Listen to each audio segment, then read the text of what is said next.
咁啊，點解好多人咧都會出現患咗病之後啦，但係好多年之後先至會可以確診得到咧？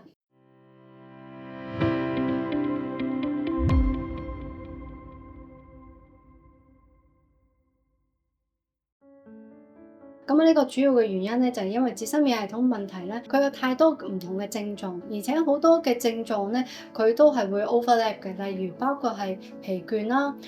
個人冇氣冇力啦，肌肉會出現無力啦，甚至乎一啲關節出現一啲疼痛啦，甚至乎嚴重啲嘅時候咧，佢可以去到唔同嘅器官咧都出現一啲炎症嘅指數。咁但係亦都會有機會出現一個狀態咧，就係佢嗰個炎症指數未至於去到一個真係好嚴重嘅程度嘅時候咧，咁